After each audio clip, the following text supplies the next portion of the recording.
दोस्तों आज हम आपको एक बार फिर से फैक्ट्री में ऐसी कमाल की चीजें बनते हुए दिखाएंगे जिन चीजों के बारे में हर किसी को पता होना चाहिए कि ये सब चीजें कैसे बनती हैं। दोस्तों अगर आपने ये पूरी वीडियो देख ली तो मैं पूरे वादे के साथ कहता हूँ कि आपकी नॉलेज कई गुना तक बढ़ जाएगी।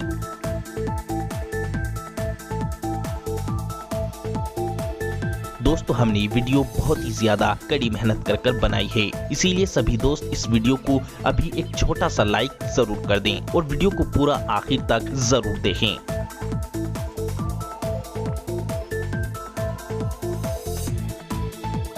तो चलिए वीडियो को शुरू करते हैं। Shampoo factory making. दोस्तों लड़का हो या लड़की, बच्चा हो या बूढ़ा, हर कोई अपने बालों की गंदगी साफ करने के लिए और अपने बालों को अच्छे से अच्छा बनाने के लिए शैम्पू का इस्तेमाल करता है। लेकिन दोस्तों इस बात का किसी को भी पता नहीं होता है कि आप जिस शैम्पू का इस्तेमाल अपने बालों को अच्छा बनाने के लिए कर रहे हैं, क्या ये शैम्पू आपके बालों को नुकसान पहुंचाएगा या नहीं। इसीलिए दोस्तों शैम्पू इस्तेमाल करने से पहले ये पता होना चाहिए कि ये नुकसान पहुंचाएगा या फायदा। दोस्तों शैम्पू फैक्ट्री में कैसे बनता है सभी को पता होना जरूर चाहिए। दोस्तों शैम्पू बनाने के लिए सबसे पहले एक बड़े से मिक्सर में पानी भरकर इसमें cetyl alcohol, citric acid, shampoo को रंग देने के लिए पिगमेंट्स और यूरिया डालकर अच्छे से मिक्स कर दिया जाता है। फिर एक कन्वेयर बेल्ट पर शैम्पू की बोतलों को रखा जाता है और आगे भेजा जाता है। फिर इन बोतलों में शैम्पू भरकर इन शैम्पू भरी हुई बोतलों को कन्वेयर बेल्ट के जरिए आगे भेजा जाता है। फिर इन बोतलों पर ढक्कन लगाकर इन्हें बंद कर दिया जाता है और इन्हें आगे भेजा जाता है।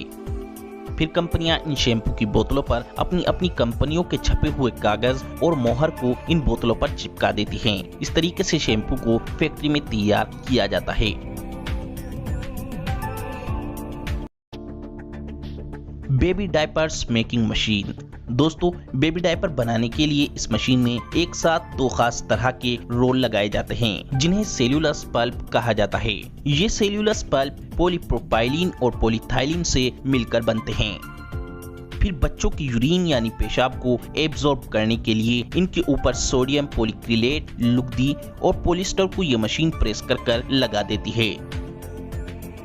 फिर जब ये मशीन इन्हें एक डायपर्स का आकार दे देती है तो इनके एक एक पीस कर ये मशीन कन्वेयर बेल्ट के जरिए इन डायपर्स को आगे भेजती है। जहां पर काम शुरू होता है इन डायपर्स को पैकिंग करने का। फिर इन डायपर्स को पैक करने के बाद मार्केट में भेज दिया जाता है। Foundation factory making. दोस्तों फाउंडेशन लड़का हो या लड़की, हर कोई अपने चेहरे का रंग गोरा करने के लिए इस्तेमाल करता है। दोस्तों आपको ये तो पता ही होगा कि फाउंडेशन से रंग एकदम काफी ज्यादा गोरा हो जाता है। लेकिन क्या आपने कभी सोचा है इससे रंग गोरा क्यों हो जाता है? तो चलिए इसीलिए आपको बताते हैं कि ये फाउंडेशन कैसे बनता है। दोस्तों फाउंडेशन बनाने के लिए सबसे पहले एक बड़े से मिक्सर में पानी डाला जाता है। फिर इसमें zinc oxide powder, aloe vera gel, चावल का आटा, कोकोआ पाउडर और क्ले पाउडर को डालकर इसे मिक्स कर दिया जाता है। फिर इसमें शी बटर डालकर फिर से इसे मिक्स किया जाता है और अब ये बनकर पूरी तरह तैयार हो जाता है। फिर दोस्तों इसमें रंग को स्किन के हिसाब से कम ज्यादा गोरा करने वाला केमिकल डालकर इसे अच्छी तरह मिक्स कर दिया जाता है। अब इस फाउंडेशन को ऐसी मशीनों में भरा जाता है जो एक पिचकारी की तरह काम करती है। ये मशीन फाउंडेशन को फाउंडेशन के बॉक्स में बड़ी ही फिनिशिंग के साथ भर देती है। फिर इसके पीछे के हिस्से को ये मशीन प्रेस कर बंद कर देती है। फिर इनके ऊपर ढक्कन लगा दिए जाते हैं। फिर इस फाउंडेशन के पैक को एक गत्ते के बॉक्स में पैक करा जाता है और आखिर में मार्केट में भेज दिया जाता है। Cloth factory making. दोस्तों आप जो भी मार्केट से कुर्ती शलवार का कपड़ा, लेडीज के कमीज का कपड़ा, शॉल, जर्सी बेड की बड़ी बड़ी चादरें या फिर हर तरह का कॉटन, सूती किसी भी तरह का कपड़ा खरीद कर लाते हैं, क्या आपने कभी सोचा है कि ये कपड़े आखिर फैक्ट्री में कैसे बनते हैं? दोस्तों आप पूरी तरह से जरूर चौंक जाएंगे फैक्ट्री में कपड़ा बनते हुए देखकर। फैक्ट्री में कपड़ा बनते हुए देखकर तो आपका मन भी ऐसी ही फैक्ट्री बनाने का करने लगेगा, क्योंकि कपड़ा फैक्ट्री के अंदर बनता ही बड़े आसान तरीके से है। दोस्तों किसी भी तरह का कपड़ा बनाने के लिए बड़ी सारी अलग अलग रीलों का यूज किया जाता है। बस रीलों को इस क्लॉथ नीटिंग मशीन में लगाकर छोड़ दें, फिर बाकी का सारा काम ये मशीन कर देती है। ये मशीन सफेद कुर्ते के कपड़े को सुंदर सुंदर डिजाइन में बुनकर खुद ही रोल भी करती चली जाती है। टी शर्ट और शर्ट बनाने के लिए भी इसी तरीके की मशीन का इस्तेमाल किया जाता है। बस जिस रंग का कपड़ा बनाना होता है उस रंग की रीलें इस मशीन में फिट कर दें और मशीन में टी शर्ट या शर्ट का डिजाइन भी फिक्स कर दें। बस फिर ये मशीन बड़ी ही तेजी से टी शर्ट और शर्ट तैयार कर देती है।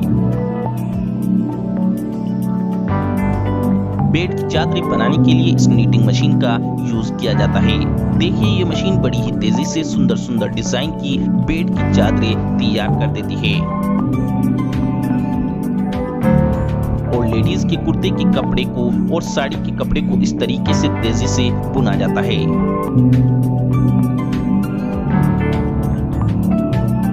और दोस्तों आप खुद अपने घर पर जर्सी, स्वेटर, किसी भी तरह का गर्म कपड़ा इस छोटी सी नीटिंग मशीन से तेजी से सुंदर सुंदर डिजाइन के रूप में बुन सकते हैं। Fair and Lovely cream making process. दोस्तों क्या आपको पता है कि फैक्ट्रियों में फेयर एंड लवली क्रीम कैसे बनती है?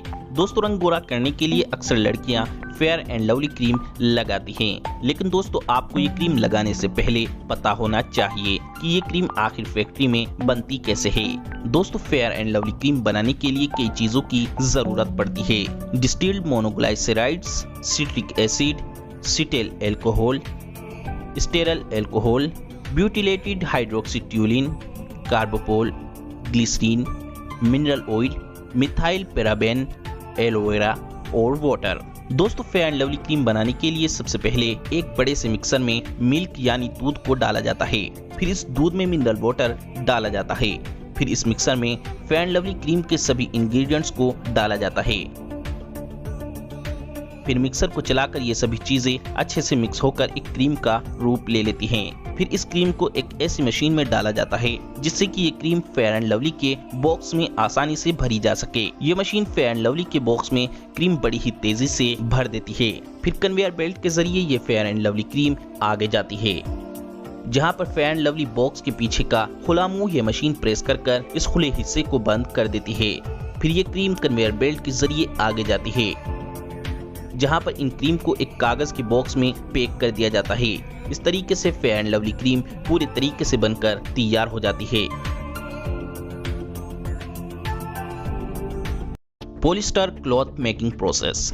दोस्तों क्या आपको पता है कि खराब प्लास्टिक से नए नए सुंदर कपड़े बनाए जा सकते हैं और आज मार्केट में प्लास्टिक से बने हुए कपड़े बहुत ही ज्यादा पॉपुलर भी हो रहे हैं। दोस्तों खराब प्लास्टिक से नए कपड़े बनाने के लिए सबसे पहले बहुत सारी खराब प्लास्टिक की बोतल और खराब प्लास्टिक के किसी भी सामान को एक कन्वेयर बेल्ट पर डालकर एक क्रशिंग सेक्शन में भेजा जाता है, जहां पर सारी प्लास्टिक को क्रश कर दिया जाता है, जिससे कि प्लास्टिक बिल्कुल बारीक हो जाती है। फिर इस बारीक प्लास्टिक को गरम गरम पानी में डालकर अच्छे से साफ कर लिया जाता है और एक छड़ने की मदद से साफ बारीक प्लास्टिक बाहर निकाल ली जाती है। फिर इस बारीक प्लास्टिक को एक रोटेटिंग मशीन में डाला जाता है, जहां पर यह बारीक प्लास्टिक एक प्लास्टिक पाउडर का सा रूप ले लेती है। फिर इस प्लास्टिक पाउडर को इस मशीन में डालकर प्लास्टिक पाउडर को एक लंबे लंबे और मोटे मोटे धागे के रूप में बदल दिया जाता है। फिर इन धागों को एक रील की तरह रोल कर दिया जाता है। फिर इन सारी रीलों को मिलाकर इस मशीन के जरिए एक बड़ा सारा कपड़ा बुना जाता है। इस तरीके से खराब प्लास्टिक से एक नया कपड़ा तैयार हो जाता है। Honey factory making.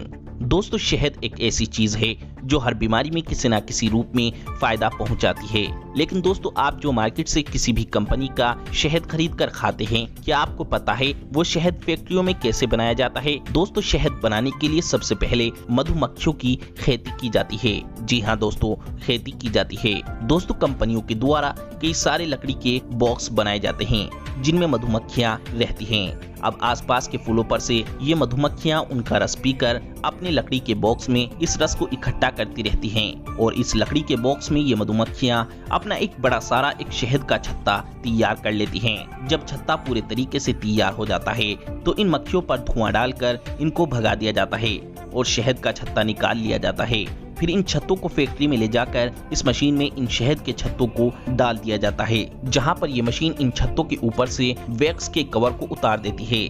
अब बाकी के बचे हुए हनी एक्सट्रैक्टर वाले हिस्से को इस घुमावदार मशीन पर लगाकर सारा शहद निकाल लिया जाता है। फिर शहद को कांच की बोतल में भर दिया जाता है और बोतल के ऊपर ढक्कन लगाकर कंपनियां अपनी अपनी मोहर बोतल पर चिपका देती हैं। इस तरीके से फैक्ट्री में शहद तैयार किया जाता है। और हाँ दोस्तों, सबसे जरूरी बात, हमने ये वीडियो बहुत ही ज्यादा कड़ी मेहनत कर बनाई है, इसीलिए हमारी मेहनत का फल आपका वीडियो को लाइक करना है। दोस्तों, आपके वीडियो को लाइक करने से हमें खुशी मिलती है, जिससे हम आपके लिए अच्छी से अच्छी वीडियो बनाने की कोशिश हमेशा करते रहते हैं। तो दोस्तों, वीडियो को लाइक करें, शेयर करें और चैनल को सब्सक्राइब करके घंटी को जरूर दबाएं।